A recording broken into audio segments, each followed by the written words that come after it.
একটি মেয়ের গর্ভের সন্তানের ৩ মাস হওয়ার আগেই গর্ভের বাচ্চা নষ্ট করে ফেলে, তাহলে কি সে গুনাহগার হবে? আমি একজনের কাছ থেকে কিছু টাকা ধার নিয়েছিলাম, তার সাথে আমার যোগাযোগ নেই, যোগাযোগ কোনোভাবেই আর করা সম্ভব নয়। এখন আমি কি করতে পারি? নামাজে সিজদা করতে গেলে ছোট বাচ্চা সিজদার জায়গায় বসে থাকলে কোথায় সিজদা দিব? মেয়েদের মাসের একটা নির্দিষ্ট সময় নামাজ পড়তে হয় না, ওই সময় কি নখে নীল পালিশ লাগাতে পারবে?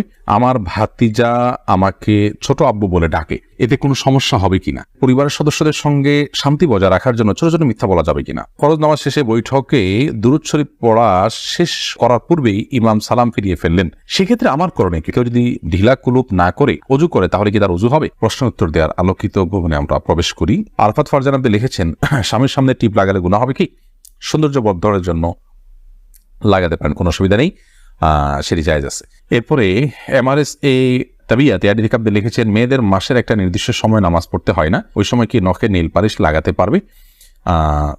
হ্যাঁ, ওই সময় নখে নীল পালিশ লাগাতে পারেন। মাসিকের সময়তে যেহেতু আপনার সালাত নেই, অতএব নেল পালিশ আপনি ব্যবহার করলেন, আপনার ওযু করার প্রয়োজনীয়তা নেই, আপনি এটা করতে পারেন।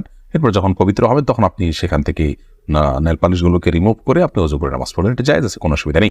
ইবাদত ইসলাম আপনি লিখেছেন, ওযু করে আয়না দেখলে ওযু ভেঙে যায় না, এতে কোনো ওযু ভাঙে না। বিথি রহমান আপনি লিখেছেন, নামাজের সিজদা করতে গেলে ছোট বাচ্চা সিজদার জায়গায় বসে থাকলে কোথায় সিজদা দিব? সেক্ষেত্রে একটু ডানে বামে আপনি সরে সিজদা করতে পারেন, তাতে কোনো অসুবিধা হবে না। একটু এক কদম ডানে সরে গেলেন বা এক কদম বামে সরে গেলেন কিংবা এক কদম পেছে সরে গেলেন, কোনো অসুবিধা নেই। আর যদি কোনোই জায়গা না থাকে তাহলে এক হাতে আলতো করে বাচ্চাকে একটু সরিয়ে তারপর আপনি সিজদা করতে পারেন, কোনো অসুবিধা নেই। এরপরে চামেলি খাতুন আপনি লিখেছেন, পরিবারের সদস্যদের সঙ্গে শান্তি বজায় রাখার জন্য ছোট ছোট মিথ্যা বলা যাবে কিনা? ছোট ছোট মিথ্যা আর বড় বড় মিথ্যা, মিথ্যা সর্বাবস্থায় ঘৃণিত এবং জঘন্য অপরাধ, এটি মৌলিকভাবে করা যাবে না। তবে দুজনের মধ্যকার বিবাদ মেটাবার জন্য যদি মিথ্যা বলতে হয়, একজনের কাছে গিয়ে অন্যজনের ব্যাপারে ইতিবাচক কথা, এমন কোনো কথা বলা যাতে করে তাদের মধ্যে সম্পর্কটা জোড়া লাগে, তো সেটাকে শরিয়া জায়েজ রেখেছে। পরিবারের সদস্যদের মধ্যে যদি এরকম কোনো পরিস্থিতি তৈরি হয় তাহলে সেক্ষেত্রে ওই ধরনের মিথ্যা কথা বলা জায়েজ আছে। এছাড়া আপনি খেয়াল খুশি মতো আপনি মিথ্যা বললেন পরিবারের সদস্যদের মধ্যে, তথাগত শান্তি বজায় রাখার জন্য এটি জায়েজ নয়, বরং সত্যবাদিতার অভ্যাস আমাদের মধ্যে গড়ে তুলতে হবে। মিথ্যা আজ আমাদের রন্ধ্রে রন্ধ্রে ঢুকে গেছে, যার কারণে আমরা আমাদের কেনাকাটা, আমাদের কাজকাম, আমাদের শিক্ষা জীবন, আমাদের শিক্ষকতার জীবন, আমাদের কর্মজীবন, আমাদের জীবনের প্রতিটা ক্ষেত্রে আজ মিথ্যার সয়লাভ হয়ে গেছে।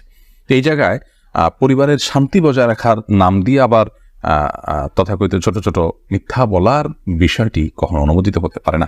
আব্দুল করিম পাটোয়ারি লিখেছেন, ফরজ নামাজ শেষে বৈঠকে দুরূদ শরীফ পড়া শেষ করার পূর্বেই ইমাম সালাম ফিরিয়ে ফেললেন, সেক্ষেত্রে আমার করণীয় কি? ফরজ নামাজের শেষ বৈঠকে ইমাম আপনার দুরূদ শেষ করার আগে যদি সালাম ফিরিয়ে ফেলেন তাহলে আপনি খুব দ্রুততার সাথে দুরূদ শেষ করবেন, আর যদি দুরূদ শেষ করতে অনেক দেরি হয় তাহলে সেক্ষেত্রে কোনো একটা স্টেশনে দাঁড়িয়ে সালাম ফিরিয়ে ফেলবেন, আপনার সালাত হয়ে যাবে ইনশাআল্লাহ। অর্থাৎ যে কোনো একটা জায়গায় অর্থবহ হয়, যেমন আল্লাহুম্মা সাল্লি আলা মুহাম্মাদ ওয়া আলা আলি মুহাম্মাদ শেষ করলেন, পরে আপনি সালাম ফিরিয়ে ফেললেন, কারণ এখানে একটা অর্থবহ বাক্য হয়ে গেল।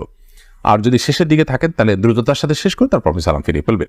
আফসানা শারমিন রোশনি আপনি লিখেছেন, আমার ছেলে 5 দিনের হায়াত নিয়ে দুনিয়াতে এসেছিল, আমার সন্তানকে আমার জন্য সুপারিশ করবে আল্লাহর কাছে? বলুন, আপনার সন্তান আল্লাহর কাছে ইনশাআল্লাহ বিদিন আপনার জান্নাতের পথকে সুগম করবে কিয়ামতের ময়দানে, এবং এ ধরনের সন্তান বাবা মার জন্য জান্নাতে অপেক্ষা করবে, এরকম বিভিন্ন বর্ণনা পাওয়া যায়। যদি আপনি সবর করতে পারেন, আল্লাহ তাআলা আপনাকে সবর করার তৌফিক দান করুন এবং উত্তম বিনিময় দান করুন। মোহাম্মদ মুনতাসির মাহমুদ আপনি লিখেছেন, নামাজে যদি নিজের অনিচ্ছা সত্ত্বেও কোনো দুশ্চিন্তা চলে আসে তাহলে কি নামাজের কোনো ক্ষতি হবে?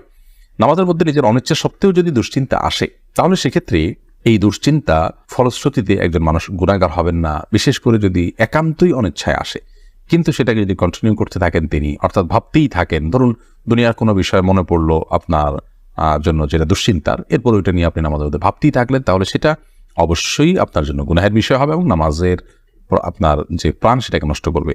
হঠাৎ কোনো দুশ্চিন্তা হলো এবং মুহূর্তের মধ্যে সেটাকে আপনি ভুলে গিয়ে সালাতে মনোযোগী হয়ে গেলেন, তাতে কোনো অসুবিধা নেই, এটা ইচ্ছার বাইরে হয়েছে।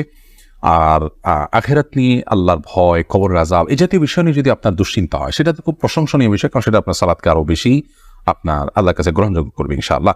জোস মাসুম মামুন এআইডি থেকে আপনি লিখেছেন, আমার ভাতিজা আমাকে ছোট আব্বু বলে ডাকে, এতে কোনো সমস্যা হবে কিনা? দেখুন, আপনার ভাতিজা যদি আপনাকে ছোট আব্বু বলে ডাকে তাহলে সেক্ষেত্রে মৌলিকভাবে কোনো অসুবিধা নেই, কারণ আমাদের দেশে অনেক এলাকাতে চাচাকে ছোট বাবা বলা হয়। ছোট বাবা বলা হয় এটা রূপক অর্থে, তাকে সত্যিকারের পিতা মনে করে বাবা বলা হয় না। মানে আম্মুর রাজুল ইসম ওয়াবি, একজন কারোর চাচা তার বাবার মতোই অনেকটা শ্রদ্ধার জায়গা থেকে এবং অন্য অনেক দিক থেকে, সেই জায়গা থেকে তাকে ছোট আব্বু বলার যে প্রচলন আছে, এই প্রচলনটা আপনার রূপক অর্থে বলা হয় সেই অর্থেই প্রচলনটা আছে, যার কারণে এটাতে আপনার বাপ নয় তাকে বাপ ডাকার যে অপরাধ, সে অপরাধ বা সে গুনাহ এখানে হবে না, কারণ ওই উদ্দেশ্যে কেউ বলেও না এবং বাবা হিসাবে গণ্য করে না। হাবিব রাজ আপনি লিখেছেন, আমার মামাতো বোন আমার বয়সে 5 মাসের বড়, আমি কি তাকে বিয়ে করতে পারবো?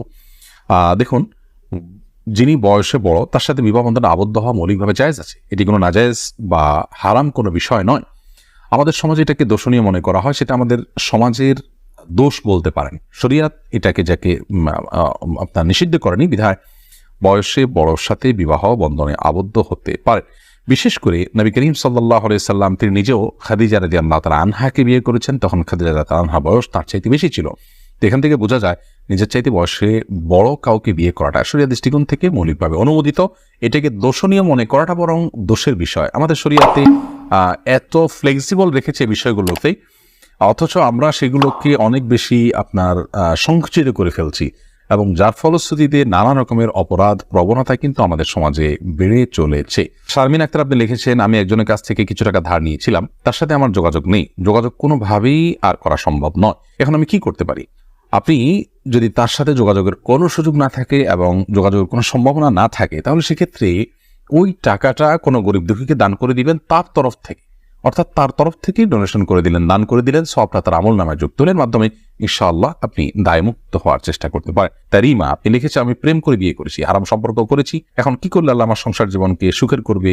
কোনো উপায় আছে কি? আমাদের 2 দিন পর পর ছোট ছোট বিষয় নিয়ে অনেক ঝগড়া হয়, এখন আমরা কেউ কাউকে সহ্য করতে পারি না, এখন কি করলে আল্লাহ আমাদের শান্তি দিবেন? প্লিজ জানাবেন।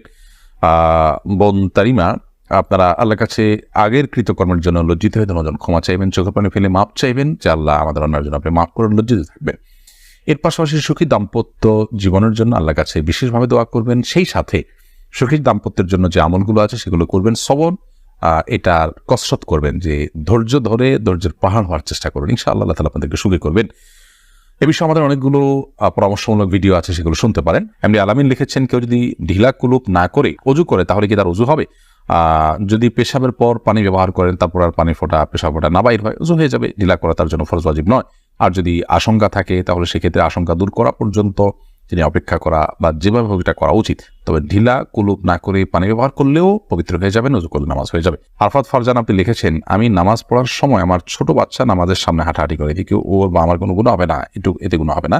মাইদুল ইসলাম সুবর্ণ আপনি লিখেছেন, একটি মেয়ের গর্ভের সন্তানের 3 মাস হওয়ার আগেই গর্ভের বাচ্চা নষ্ট করে ফেলে, তাহলে কি সে গুনাহগার হবে? গর্ভের বাচ্চা নষ্ট করা সর্বাবস্থায় অপরাধের কথা, কিন্তু যদি সন্তানের মধ্যে হার্টবিট বা প্রাণ সঞ্চারিত হওয়ার আগেই আপনার কোনো এমন ওজরের ভিত্তিতে সেটি নষ্ট করা হয় যে ওজরটি শরীয়ত গ্রাহ্য, যেমন তার ফলশ্রুতিতে মার শরীর বা জীবনের মধ্যে হুমকি আছে, বা বড় কোনো বিপদ হতে পারে, বা বড় কোনো সমস্যা আছে, এরকম কোনো ওজরের ভিত্তিতে যদি এটা করে, তাহলে সেটা ক্ষেত্র বিশেষে ওজরের উপর নির্ভর করে সেটা জায়েজ হতে পারে। আর এমনিতে মনে চাইলো আর সন্তান নষ্ট করে ফেললো সামান্য ঠনক অজুহাতের ভিত্তিতে, এটি জায়েজ হবে না, এর ফলশ্রুতিতে মানুষ গুনাহগার হবে।